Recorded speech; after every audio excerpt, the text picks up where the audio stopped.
Well, welcome to Lecture 19 of Electrical Engineering 525. And we'll start this lecture with a brief review of the material we covered in Lecture 18. So let's scroll here to the top of Lecture 18, where we were looking at a modified version of problem 8.3-5E. And you will recall that in this problem, we were looking at an array of 5 equally spaced elements with a spacing of d equals lambda over 2, and alpha was chosen to give us the end-fire case. Theta naught is equal to 180 degrees. And to jump right to the conclusion, we found a final pattern like this, that indeed we do see a main beam here in the direction of 180 degrees, but we also see a beam of the same magnitude here in the direction of 0 degrees. And so as we then explained, this in some cases it is desirable to have only one main beam rather than two, as in this case. And so that motivated us to consider, rather than the end-fire case, which is given here, to consider the ordinary end-fire case. And the idea in the ordinary end-fire case is that we reduce the distance, again, in this case 8.3-5E, the spacing between the elements was lambda over 2. But if we reduce the spacing between the elements below lambda over 2, in accordance with the ordinary end-fire condition, then we will still get a main beam in either the 0 degree or 180 degree direction, but we won't get another main beam in the opposite direction. And so, just briefly to remind you of how that went, we saw that for this same case of a 5-element array with theta naught equals 180 degrees, we saw that the two ordinary end-fire conditions were this, that theta naught is equal to 180 or 0 degrees, and of course that's immediately simplified here because we were choosing 180 degrees. But then the second ordinary end-fire condition was this one. This is the one that's special, that's different from the simply the end-fire case, and that is equivalent in this case, since n is equal to 5, is equivalent to the condition that d is less than 0.45 lambda. And so in this particular problem we chose d equals 0.35 lambda, which obviously satisfies that condition, and then we computed the pattern, and our result was what is shown here. And we see that indeed now we do have still the main beam in the direction of 180 degrees, but we have the beam in the opposite direction is not of the same magnitude. So we have succeeded here by satisfying the ordinary end-fire conditions. We have been able to achieve the goal of getting rid of one of those main beams. Now, the topic that we'll talk about in Lecture 19 is how to make a further improvement in the pattern. What we would like to do now is to to increase the directivity of this by decreasing the width of this main beam. And that can be done by moving the whole circle here, this circular polar plot. If we can move it so that none of it touches this vertical line coming down from 0. If we can move the entire circle over a bit, then that will reduce this angle here for this main beam and make the main beam narrower, which will give us a higher directivity. Now, think for a moment about what that means. Remember that the center of the circle is at alpha, which is minus beta d cosine theta naught. And remember furthermore that the radius of this circle is beta d. So if as is the case here with the end fire, where theta naught is equal to 180 degrees, then minus beta d cosine theta naught will be minus beta d times minus 1, or be beta d. So that's why we have then alpha is at beta d, that's the center of the circle, and remember the radius of the circle is beta d, so this is at the right hand edge of the circle is at 2 beta d, and the left hand edge then is at 0. So and now the radius of this circle is always going to be beta d, and so we are going to have to do something about alpha if we want to move this circle to the right and thereby decrease this angle. So that's going to be the idea with the Hansen-Woodyard conditions in lecture 19, is to change the value of alpha in such a way that we can move this circle and increase the directivity. So let's go and look at how that is done.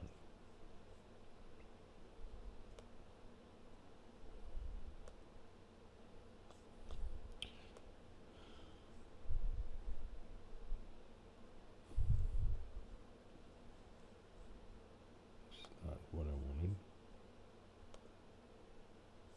Okay, so now we're going to look at that same problem that we just considered, where we have a 5-element array and we have 0.35 lambda spacing, but now we're going to change the phasing, which is to say we're going to change alpha in such a way that we move that polar plot a bit to the right, and that will give us a higher directivity. And the way that's done will be shown right now. So, what are these Hansen-Woodyard conditions? Well, the Hansen-Woodyard conditions will be the following. We have, first of all, that theta naught is equal to plus or minus 180 degrees, 180 degrees or 0 degrees. So, and that part we've already talked about. It is, so it's still an end fire situation. But then the two new conditions for the Hansen-Woodyard situation are these two. The spacing d needs to be less than lambda over 2 times 1 minus 1 over n. Now notice this is it's very similar to one of the ordinary end fire conditions, but it's not quite the same, because in the ordinary end fire case, this restriction on d was that d had to be less than lambda over 2 minus times 1 minus 1 over 2n, whereas here it's simply lambda over 2 times the quantity 1 minus 1 over n. So be careful about that difference. And then, unlike the ordinary end fire case, there's an additional restriction for the Hansen-Woodyard case, and that restriction, as we just hinted a moment ago, is on alpha. And now alpha, instead of being equal to simply minus beta d cosine theta naught, it'll be plus or minus beta d plus pi over n.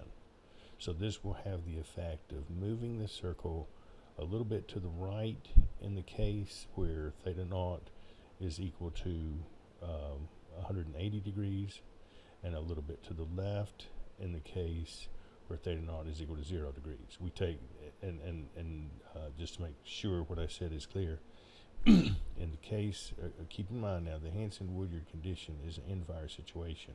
So theta naught is going to be either 0 degrees or 180 degrees. When theta naught is 180 degrees, we'll take the upper sign here, and alpha will be plus beta d plus pi over n. And on the other hand, when theta naught is equal to 0 degrees, we'll take the lower sign. So then it would, in that case, if theta naught were 0 degrees, alpha would be equal to negative of the quantity beta d plus pi over n. So one final time then, in the case of 180 degrees, this will move the circle a bit to the right, and in the case of 0 degrees, this will move the circle a little bit to the left. So if we now look at the particulars of this problem, where again, as we've said, we have a 5-element array and d equals 0.35 lambda, and for theta naught equals 180 degrees. Let's make sure that this satisfies all the conditions. Condition 1, well, we're not even worrying about theta naught equals 180 degrees or 0 degrees anymore. We've already satisfied that. So if we call this condition 1, this one on the spacing, which is in the case of n equals 5, this condition 1 here becomes d less than lambda over 2 times the quantity 1 minus 1 over n. So 1 minus 1 over 5, that gives us 0.8 times d over 2 times lambda over 2. This should be lambda here, not d. Okay, so we'll correct that. This should be lambda. And likewise, this should be lambda. And this should be lambda.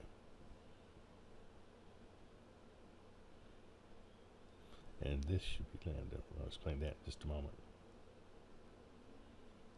Okay. So we have d is less than this, which is equivalent to lambda over 2 times 0.8, which is 0.4 lambda. So is d, in fact, less than 0.4 lambda? Well, remember, for this problem, d is 0.35 lambda. And so 0.35 lambda is less than 0.4 lambda. And so, indeed, condition 1 is satisfied. Now, let's look at condition 2. Now, we're not told what alpha should be, so condition 2 is actually going to allow us to choose alpha. So, alpha is equal to plus or minus, this is condition 2, plus or minus the quantity beta d plus pi over n. In this case, n is equal to 5. And so, we're going to get alpha is equal to plus or minus. Now, beta is 2 pi over lambda. In this case, d is 0.35 lambda, n is equal to 5, so the pi over n term becomes pi over 5. The lambdas here cancel, and so we get 0.5 pi plus pi over 5 is 0.2 pi, so we get plus or minus 0.9 pi. Those are the possible values for alpha. And as we said before, the plus sign corresponds to the main beam in the direction of 180 degrees, and the minus sign will be chosen when we want the main beam to be in the direction of 0 degrees. In the present problem, since we're comparing to 8.3.8, we'll choose theta naught equals 180 degrees, and so that means we choose the upper sign, and therefore alpha is equal to 0.9 pi. And now that we've determined those, or determine that, we're ready to go ahead with this problem. So, as usual, the polar plot is going to stretch from alpha minus beta d to alpha plus beta d. And now that alpha is 0.9 pi and beta d is 0.7 pi, that tells us that the polar plot will go from 0.9 pi minus 0.7 pi, or 0.2 pi, to 0.9 pi plus 0.7 pi, or 1.6 pi. So we'll go ahead and plot f from 0 to 2 pi as usual. This is the magnitude of f as a function of c. And then we'll come down below that and notice that this is worked out exactly the way that we had planned. Now the circle is going from 0.2 pi over here to 1.6 pi.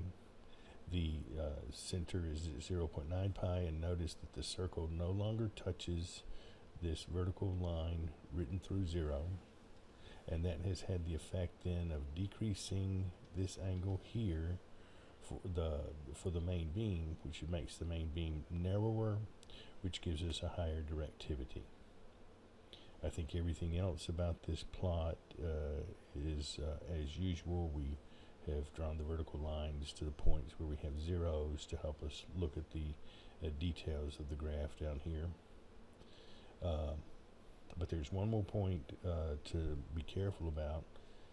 Notice that in this plot now, because no part of it touches this vertical beam here, even our main beam does not have a magnitude of 1.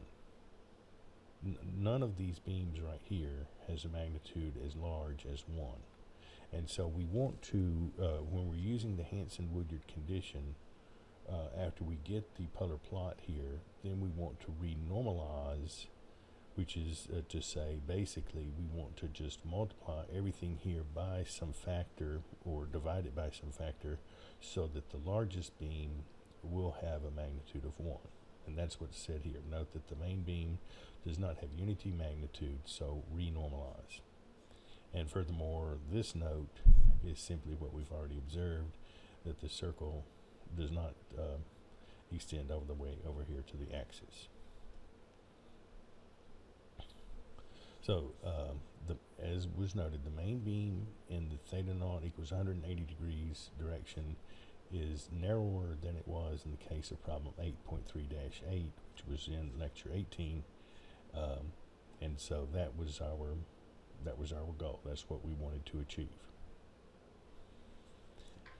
Now, in order to do this renormalization step, what we want to do is look here at the unnormalized situation, find out what the magnitude, what this largest magnitude is, and then divide everything by that number so that it'll make this go to 1, and we'll have a normalized polar plot. So we ask ourselves the question, what is f when theta is equal to theta naught, which in this case is 180 degrees? Well, recall that psi is equal to beta d cosine theta plus alpha. Now, in previous problems we've done, you will recall that alpha was equal to minus beta d cosine theta naught.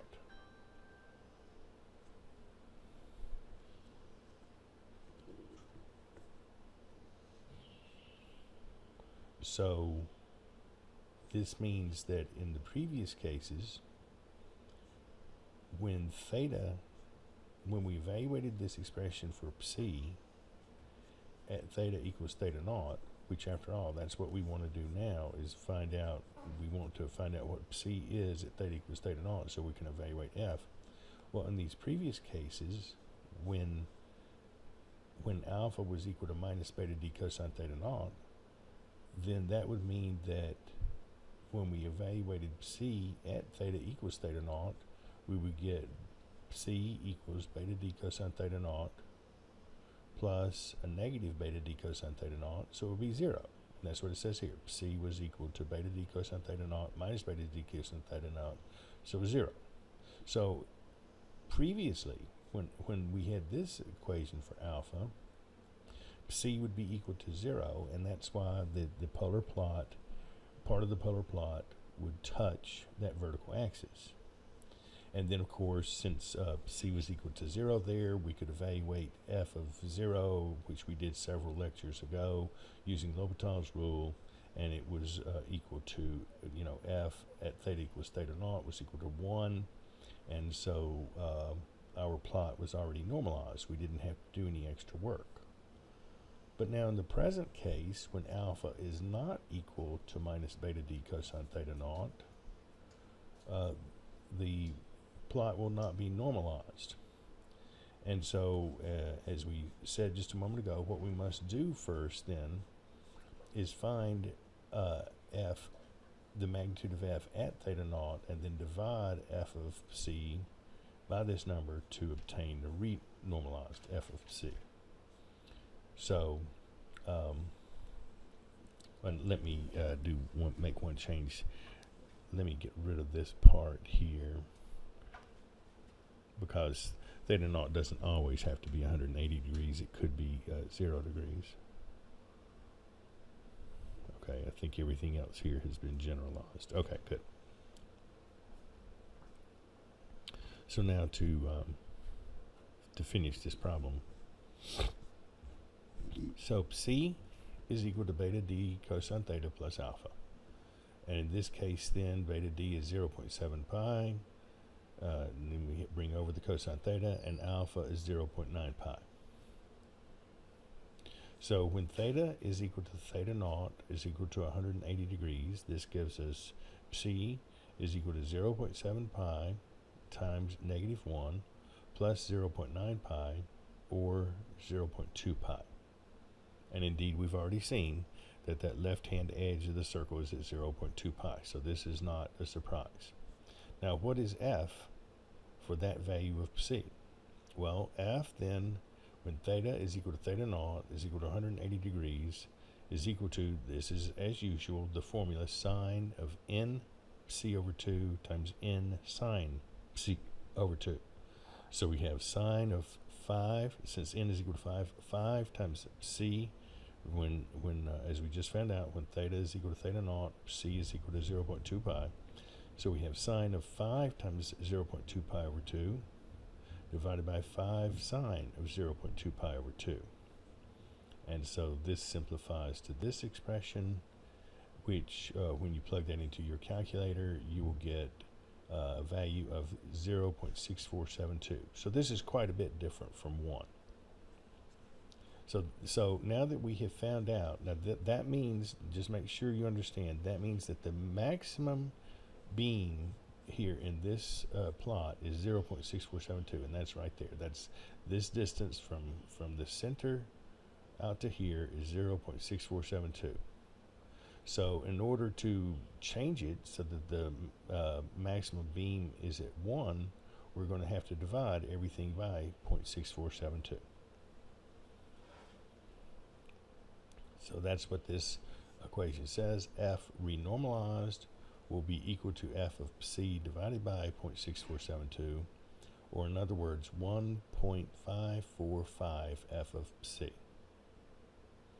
And we will be using that same kind of technique in test 19, and I'll drop this subscript of renormalized in test 19 because I'll make it very clear when I mean for you to use the original f and when I mean for you to use renormalized f. So we'll drop this subscript, but otherwise that is the technique that you need to use in test 19. You need to find on your original f, you need to find out where the polar plot has a maximum, then find out what that maximum is, and then divide f by that number, by that maximum number, so that the renormalized f has a maximum of 1.